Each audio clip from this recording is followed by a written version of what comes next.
Okay, welcome back.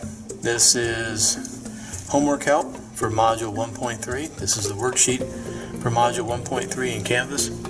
I was going to go through a couple of these with you so you can get through your homework quickly in case you have any questions. And again, before you get started, you're going to need a copy of your periodic table. So make sure you have some sort of copy in front of you, either digitally or a hard copy.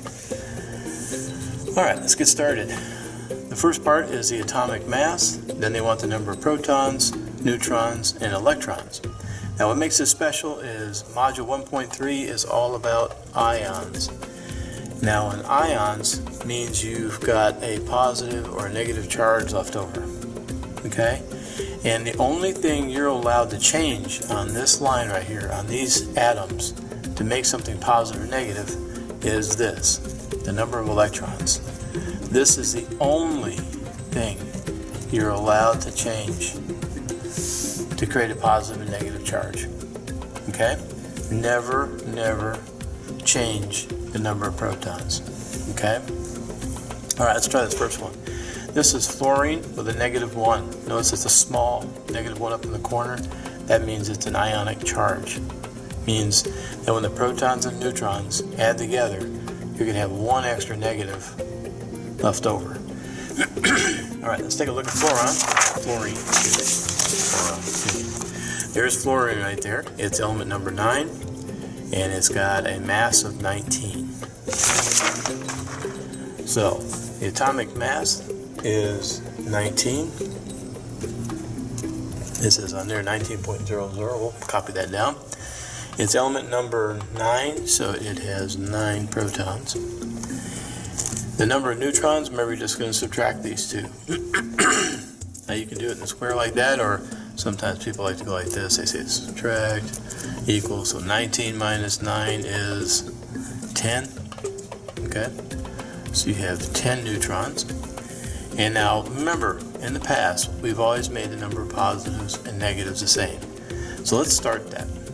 Okay, let's at least start that way. Now, right now you got 9 positive protons and you have 9 negative electrons. When you add those two together, excuse me, they're going to cancel each other out and you're not going to have any charge left over at all. On this problem though, they want us to have one extra negative charge. You cannot change that number. Okay? On this number over here, we want one extra negative. So that means this number has to be, since it's negative, you want this one to be one higher than that one. So let's get rid of that 9. Let's make that 10. So if you have 10 negatives and 9 positives, you add those together, you get 1 negative left over. Let's try one more. Bromine right here. It's got no number right there. It's got a little minus sign, but there's no number. Remember, anytime it's blank, you always assume a 1. So feel free to write a 1 in there if you want. Let's go take a look at bromine. Bromine is element 35, and the mass is 79.90. So the mass is 79.90. It is element number 35. And to subtract these, remember we're going to round this up again. So this is going to be 80 minus 35, which is equal to 45. And now the number of electrons. We start with 35. Now we got 35 negative electrons, 35 positive protons. But we've got a -1 over here. It means this number, the -1, has to be 1 greater than this one. So we're going to bump this up from 35 to 36 negatives. Now we're going to get that -1 charge. So let me do one more with you that's got a positive charge. Nickel. Let's take a look at nickel in here.